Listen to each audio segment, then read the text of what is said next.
خدا رو شکر برای وفاداریش، برای محبت عظیمی که به ما داره و یک بار دیگه اجازه میده که ما بتونیم در کنار همدیگه به آستان قدس او نزدیک بشیم، کلام او رو بررسی بکنیم و در جمع خودمون حضور او رو میطلبیم که امروز با ما هست و در میان ما هست و روح قدوس او در میان ما کار میکنه. خدا رو شکر برای تک تک شنوندگانی که حضور دارن امروز. ای خداوند دستت رو بر شانه های یکی که ما بگذار، افکار ما رو از دنیای بیرون جدا بکن و به این اتاق بیار که بتونیم نام تو رو جلال بدیم و از آرامش روح تو و تعلیم او دریافت بکنیم. ای خداوند گناهان گوینده رو ببخش که بسیار هست، ولی بر هر یک از ما ترحم بفرما از آسمان خداوند. فیض تو شامل حال ما بشه و بتونیم از این کلاس بهره بگیریم و لذت ببریم در نام یشوع، آمین. بحث ما در فصل 8 کتاب مکاشفه هست امروز. به طور خلاصه قبلا گفتیم مکاشفه کار سنتی آخر زمانی بود که انعکاس روحانیت حواریون مسیح بود. البته یوحنا تنها کسی نبود که این کار کرد. در زمان یوحنا 200 سال قبل از او در کوههای قمران مدارکی پیدا شده، تومورهایی پیدا شده که اون رو نشون میده که او چقدر راجع به مسائل آخر زمانی صحبت شده بود و اتفاقا خیلی از آیات مکاشفه با اونها بچه اشتراک داره، یعنی به چیزایی که اشاره میکنه. خب 100% در عهد عتیق چند تا کتاب آخر زمانی ما داریم، نوشته های آخر زمانی مثل حزقیال، مثل دانیال، و در اونجا هم میبینیم که وجوه مشترک زیاد هست. یعنی اینکه مثلا فرض کنید اون میش و بزی رو که دانیال راجع بهش صحبت میکنه، من نمیدونم شما رو پاورپوینت همه چی رو دارین، درسته؟ میبینید؟ بله. اوکی. من میخواستم مطمئن بشم. بله، که اونها مثلا فرض کن پادشاهان رو به صورت حیوانات معرفی میکردن در رویاهای خودشون. بز به معنای اسکندر بود، مثلا میش به معنای پادشاه ایران بود و چیزهای نظیر اون رو در کتب آخر زمانی ما میبینیم. منتها تنها کتابی که در عهد جدید به مسائل آخر زمانی اشاره میکنه کتاب یوحناست. در مکاشفه به این چیزا اشاره کرده که متعلق به دوران معبد دوم هست. حالا اگر معبد تخریب شده بود در سال 70، این بعد از اون نوشته شد یا قبل از اون نوشته شد، اون چی که مسلمه خیلی از موارد در مسائل زمانی مثلا نشون میده که یا صحبت میکنه که این در گذشته اتفاق افتاده، حتی در زمان یوحنا، ولی برای مایی که امروز میخونیم و ما این موارد رو ندیدیم، پس میباید موارد آینده بوده باشه. حالا در این ویدیوهایی که امروز مطالعه میکنیم تو این اسلایدها یه چیزایی رو توضیح میده که ما بیشتر روشن میشیم راجع به مطلب. خواهش میکنم بعد از کوروش بس شما لطف کن پاراگراف به پاراگراف فصل 8 رو بخون. من ازتون خواهش میکنم وقتش رسید استاپ کنید که من بتونم توضیح اون اسلاید رو هم بدم. مهر هفتم. و چون مهر هفتم را گشود، خاموشی قریب به نیم ساعت در آسمان واقع شد. اوکی. اشاره به این که در مهر هفتم یک سکوت کامل آستان خدا رو فرا گرفت. ببینید وقتی خداوند بر کوه سینای فرود اومد، بر اساس نوشته های قدیم گفته شده بود که حتی پرنده‌ای پر نزد، دریا موج نزد، هیچ صدایی از کسی نیامد تا اینکه خداوند گفت انوخی ادونای یا انوخی یاوه، یعنی اینکه من خدا هستم.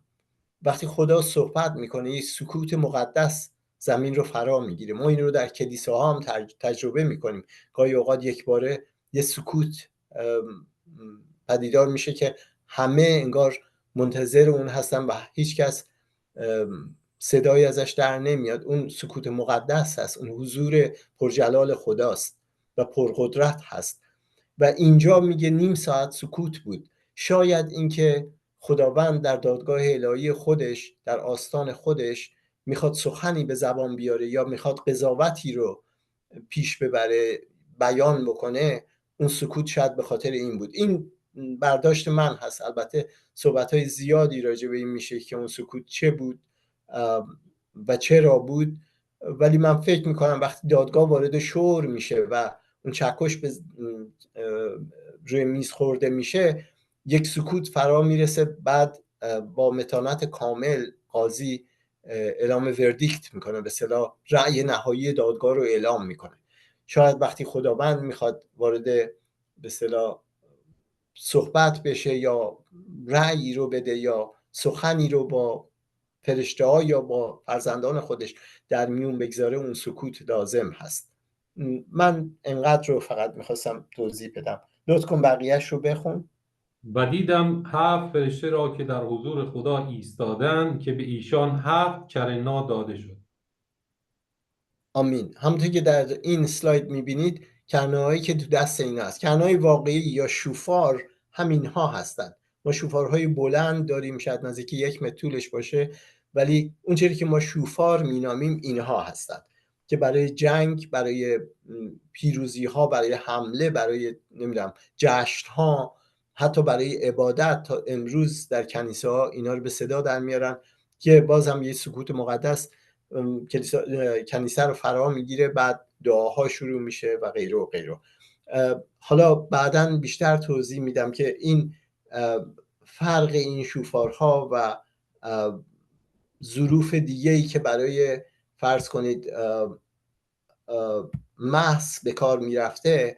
ببینید اینجا در این کتاب راجع به جام‌هایی که بر زمین ریخته میشه و اینکه این به اصطلاح فلاسک یا اون ظرف روغن خیلی مهم بود که از توی یک ظرفی به این صورت یا به این صورت ریخته بشه، یا یه جام باشه، حالا کلام اینجا میگه جام، یا اینکه به صورت همون شوفار از تو شاخ ریخته بشه. اگر در کتاب پادشاهان فکر میکنم نگاه بکنیم، داوود رو خدا شموئل با شاخ محض میکنه، یعنی روغن از شاخ میاد، ولی شاول رو با جام یا با این کوزه محض میکنه. این دوتا با هم فرق میکنن. شاخ انگار امر مقدسی بوده، مس خدا روش بوده و داوود به اون به پیروزی میرسه و پادشاه میشه و پادشاهیش ادامه پیدا میکنه. منتها شاول رو همینطوری یه روغنی رو سرش ریختن، به خاطر اینکه انگار، من از این برداشت خود من هست، انگار دل خدا راضی نبود که این مرد پادشاه بشه، ولی چون مردم گفتن، اصرار کردن، خداوند به شموئل گفت برو انجام بده اون چیزی که میخوان، تو نگران نباش، اونا با من سر جنگ دارن. و بهشون هم ثابت شد بعدن که این چیز به اصطلاح متبارکی نبود، نه به نفع شاول شد و نه به نفع مردم خدا. برگردیم سر آیات خودمون، ادامه بده در و فرشته دیگر آمده نزد مذبح بایستاد با مجمری طلا و بخور بسیار بدو داده شد تا آن را به دعاهای جمیع مقدسین بر مذبح طلا که پیش تخت است بدهد. آمین. آمین. این وسایل بخور به این صورت بودن. ما تو ایران هم اینا رو داشتیم، چیزای مشابه. منتها مهم این بود که زغالی که براش استفاده میشد میباید از درخت انجیر بود و این زغالا رو آماده میکردن، توی معبد نگه میداشتن یا در خیمه نگه میداشتن. میگه در کنار اون 7 فرشته، من خیلی گشتم تو اینترنت فرشته هایی رو پیدا کنم که بال نداشته باشن، چون همه فرشته ها بال داشتن و کلام خدا بر این امر صحه نمیگذاره. کروبیا و سرافیم بال داشتن، کلام میگه، ولی نمیگه اونا فرشته بودن.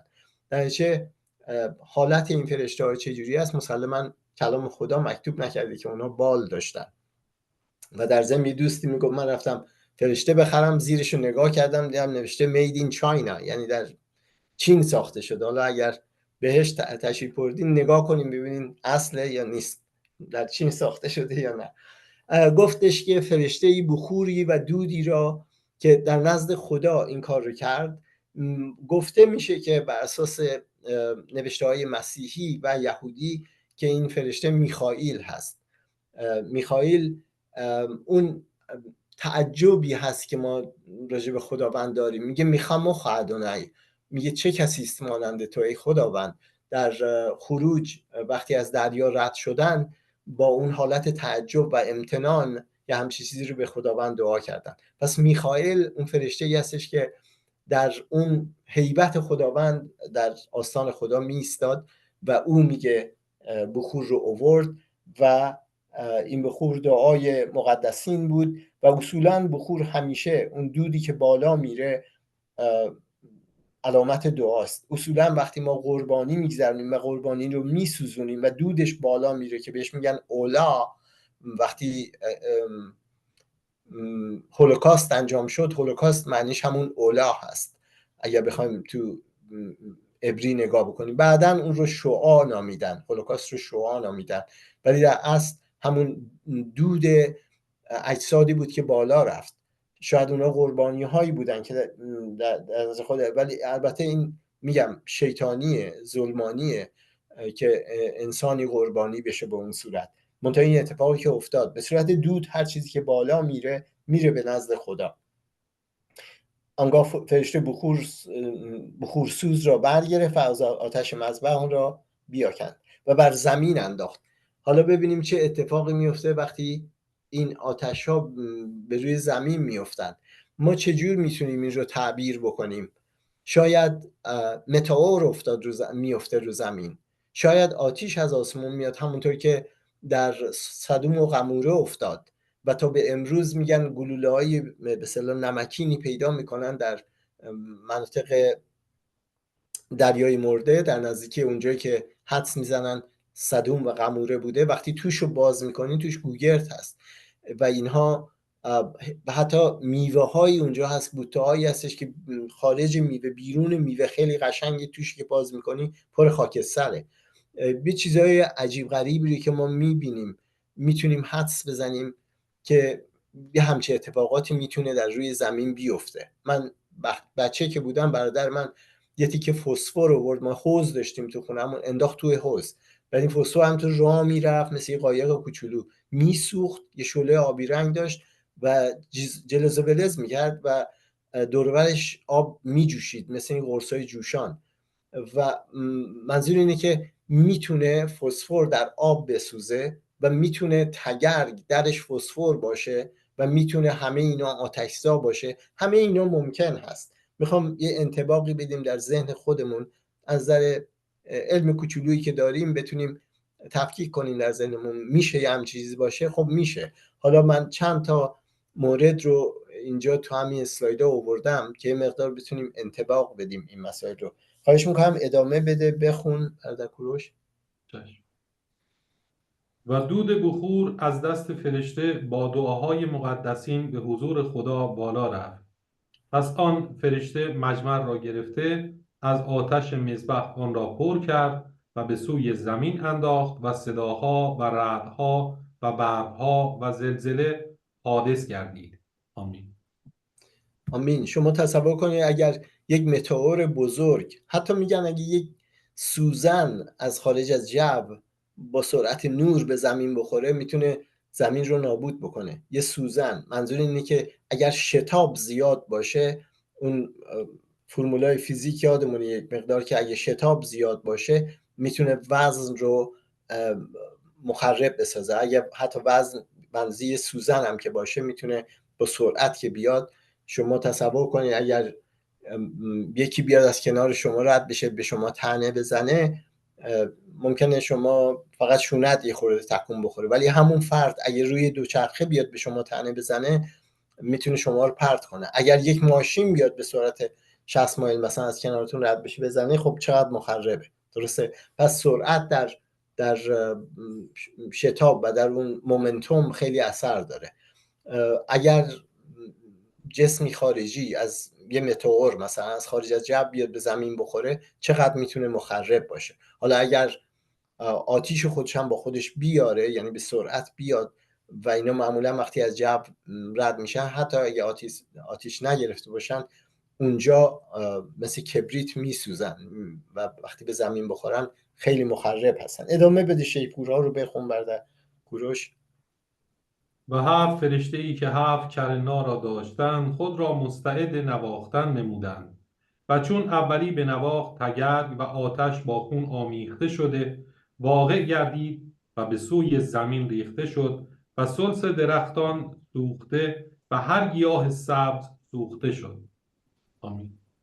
چطور هست که اینجا به 1/3 زیاد اشاره میکنه، میگه ثلث درختان، ثلث دریا، ثلث غیره اینا سوختن.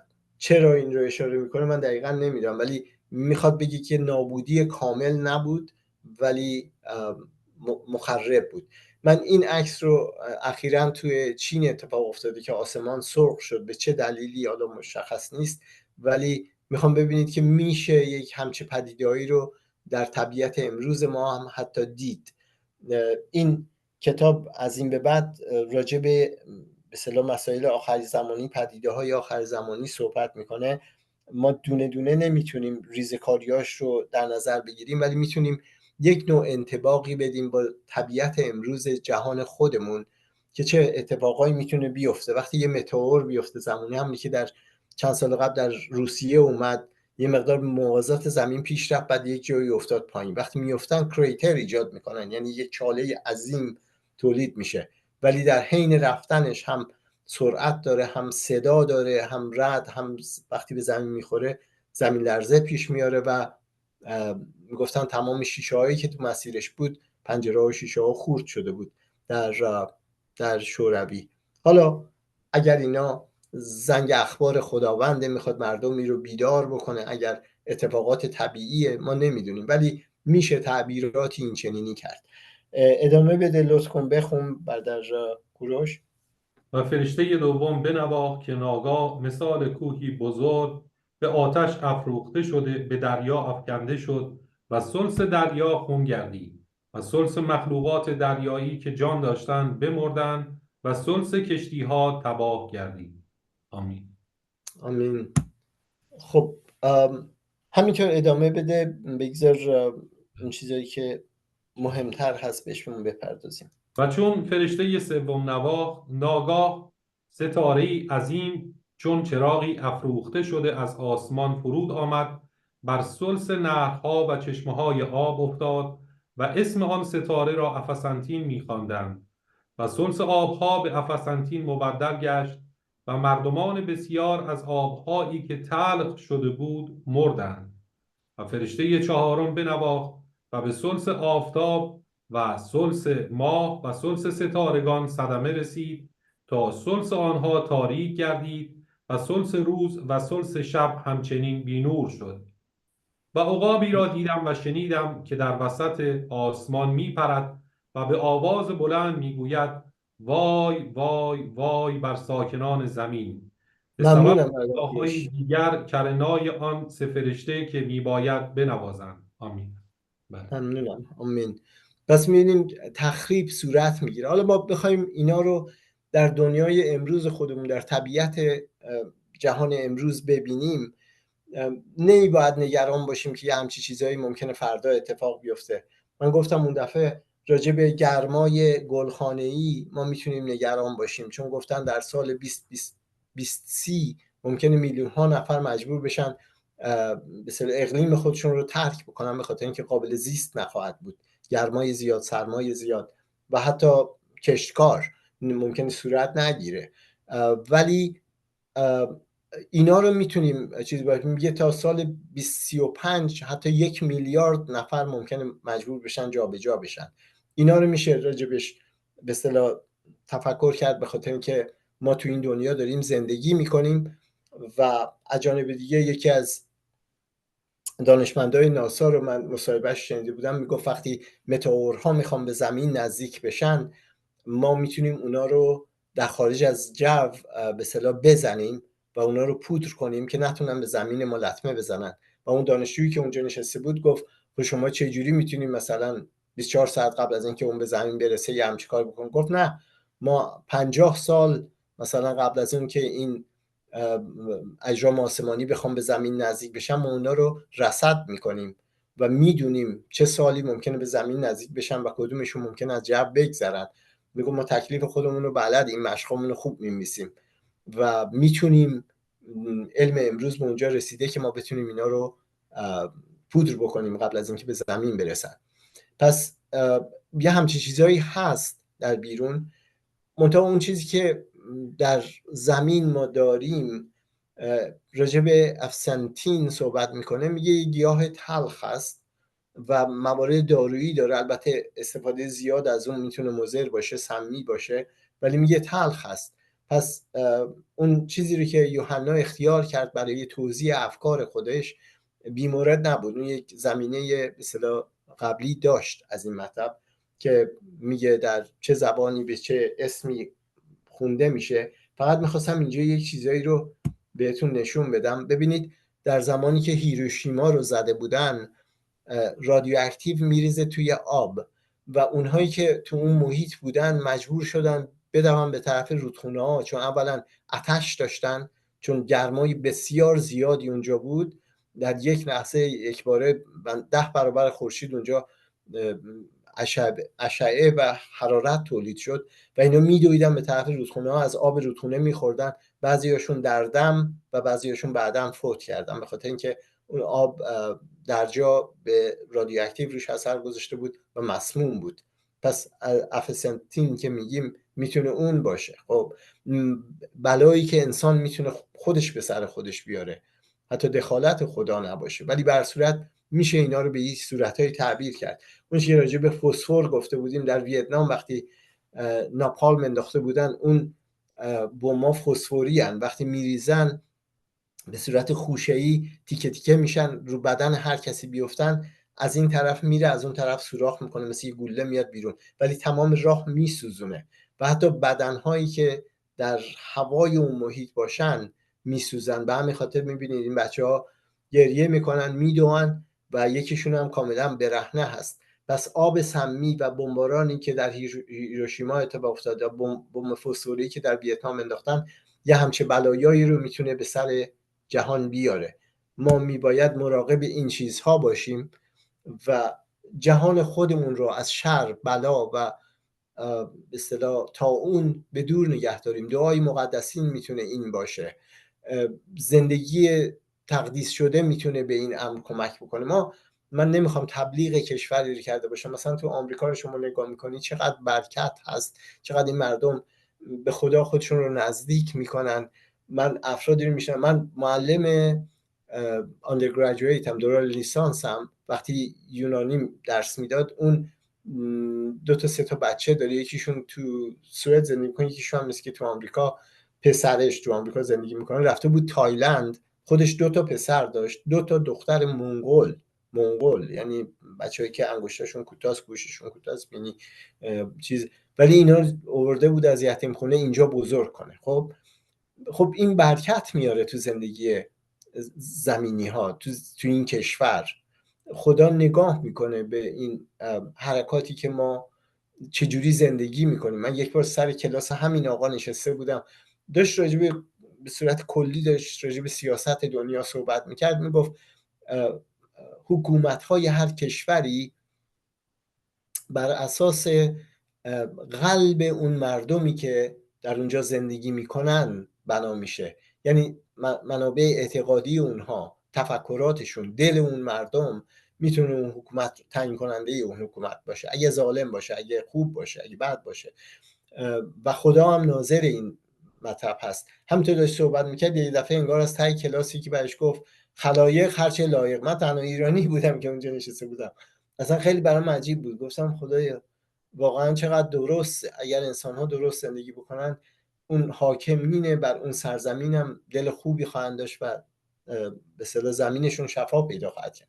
منتها اگر خدایان دیگر رو بپرستن، شما سرزمینایی مثل هندوستان، مثلا خاورمیانه رو میبینید. من نمیخوام راجع به هندوستان بعد بگم، ولی مثلا میگن یهودیایی که پراکنده بودن در اون سرزمین امنیت بیشتری داشتن، یا زرتشتیایی که به اونجا رفته بودن. پس از این نظر خوب بود، ولی از نظر ناپاکی، ارواحی که صحیح نیستن، خوب نیستن، پرستشایی که از جانب خدا نیست، برکت تو اون سرزمینا نیست. و اون رو از روی روح‌های ناپاکی که اونجا هستن میبینیم، چجوری مردم زندگی میکنن، در فقرن، در ناپاکی هستن. و در خاورمیانه میبینیم شرارت چقدر زیاده، یهودی ها رو میکشن، زرتشتی ها رو میکشن، نمیدونم یزیدی ها رو میکشن و خودشون هم با هم دیگه رحم نمیکنن. پس ببینید یه روح شرارت هست، ما اینها رو باید متوجه باشیم، روی اینها صحه بگذاریم، از مطلب خودمون دور نشیم. گفتم که در زمین میتونه یه همچه اتفاقاتی بیفته و اینجا گفته شد که کسی گفت وای وای بر ساکنان زمین، به خاطر بیرحمیایی که به همدیگه ما میتونیم انجام بدیم، به خاطر شرارت روی زمین.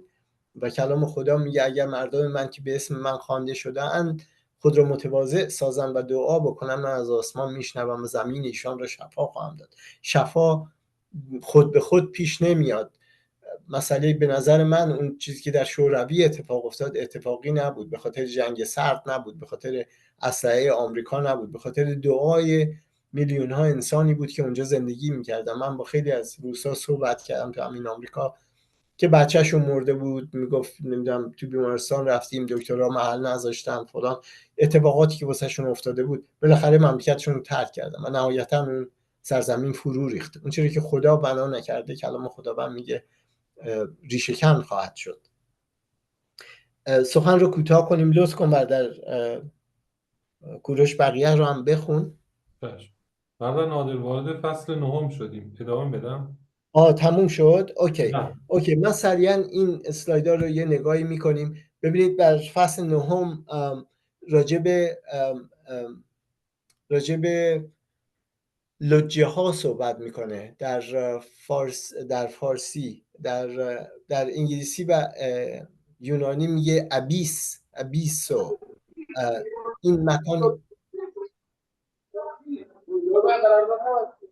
لطف کنید میکروفونتون رو ببندید.